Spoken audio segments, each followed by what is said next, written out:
The Storming of the Bastille, analyzing the symbolic event of July 14th. The year is 1789. France is not yet consumed by the terror, nor has it yet met its emperor.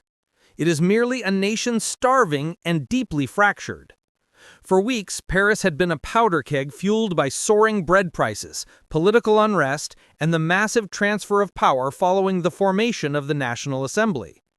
But the true ignition point, the moment the revolution shifted from political debate to irreversible violence, was the 14th of July. This video will analyze the tactical failure of the Ancien regime and the overwhelming symbolic power of the crowd that stormed the Bastille. The Bastille was not just a medieval fortress.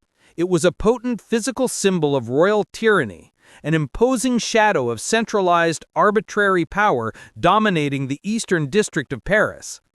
Historically, it served as a prison for political dissidents, intellectual opponents, and those detained by lettres de cachet, royal orders of indefinite imprisonment without trial. By 1789, however, the fortress was largely obsolete and almost empty, housing only 7 prisoners, mostly common criminals or mental patients. Yet, its visual presence was terrifying. Its grim towers spoke volumes about the absolute power the king still claimed to possess. In early July, King Louis XVI made a catastrophic political and military miscalculation. He dismissed his popular finance minister, Jacques Necker, who was viewed by the Parisian populace as their only defender against the greed of the court. This act confirmed the people's worst fears. The king was preparing to use force to suppress the newly formed National Assembly. Immediately, troops, foreign mercenary regiments considered more reliable than French soldiers, were ordered to move into positions surrounding Paris. The tension became unbearable. On the morning of July 13th, the people of Paris erupted. Mobs searched desperately for weapons to defend themselves against the expected military crackdown. The search led first to the municipal armory, and then to the Hôtel des Invalides, a military hospital and arms depot. On the 14th of July, 1789, the massive crowd, numbering in the tens of thousands, descended upon the Invalides. The troops guarding the depot, mostly French soldiers, sympathized with the crowd and offered little resistance. The crowd seized tens of thousands of muskets and several cannons, a staggering mobilization of popular force. The people of Paris were now armed. But they lacked gunpowder and cannonballs. The intelligence circulated that the vast bulk of the city's gunpowder stores had been moved to the Bastille. The crowd, now armed and enraged, immediately marched towards the fortress, a symbol of oppression, but now primarily a vital logistical target. We now analyze the tactical situation. The Bastille was commanded by Governor Bernard-René de Launay, a cautious man with a small garrison of about 100 soldiers.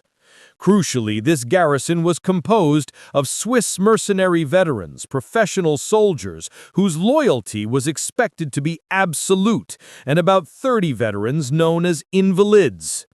The Bastille's defenses were immense: thick stone walls, a deep moat, and numerous cannons placed on the battlements, capable of inflicting massive casualties. Strategically, Deloigny's task was simple: hold out until reinforcements arrived. The fatal flaw in the royal strategy was the positioning of the king's reserves. Several regiments, totaling thousands of loyal troops, were encamped nearby, but critically, outside the city, near the Champ de Mars, and in the suburbs. These troops were commanded by officers who were either paralyzed by indecision or lacked firm orders from the panicked court at Versailles. The visual map shows the enormous distance between the Bastille and the nearest reliable royal support, a tactical chasm that doomed Deloigny. By mid-morning, the large, agitated crowd arrived at the Bastille's outer courtyard. The crowd's initial approach was not a military assault, but an attempt at negotiation, demanding the surrender of the gunpowder and the removal of the cannon barrels aimed at the city. Deloigny, a man facing an impossible situation, was terrified of provoking the mob. He made the catastrophic decision to allow a delegation inside for talks, and then inexplicably, he pulled back his guards from the outer courtyard. The crowd, seeing the outer defenses abandoned, rushed into the outer courtyard. The inner defenses remained intact, protected by a second drawbridge. At this point, the historical record becomes confused, but the tactical result is clear. A sudden confusion or misunderstanding occurred. Either the defenders fired a nervous shot, or the crowd believed they were being deliberately trapped. In any case, the first shots rang out. Deloigny ordered his men to fire on the crowd. The situation immediately escalated from a siege to a bloodbath. The crowd initially suffered heavy casualties trapped in the courtyard, but their rage grew uncontrollable. The siege was resolved not by the initial mob, but by the arrival of trained soldiers who defected from the king's own army. The Gardes Françaises, French guards, who sympathized with the popular cause, arrived with their professional training and, more importantly, the cannons they had seized from the Invalides. The map shows the sudden arrival of these heavy assets. The professional deployment of the captured cannons against the fortress walls fundamentally changed the tactical calculus. Faced with the disciplined fire of the French guards and the overwhelming pressure of the armed mob, Governor Deloigny realized his position was hopeless.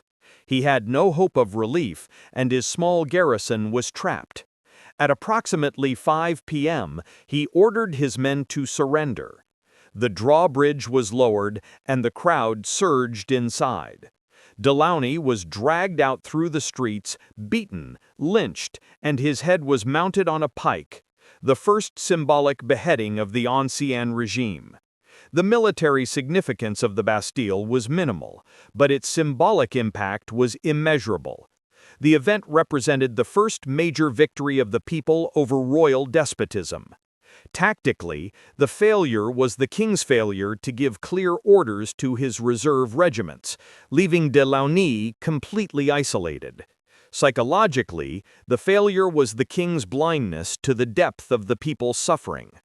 The storming of the Bastille signaled the complete failure of the monarchy to control its capital, and marked July 14th as the true birth date of the French Revolution, a date that would resonate across the centuries.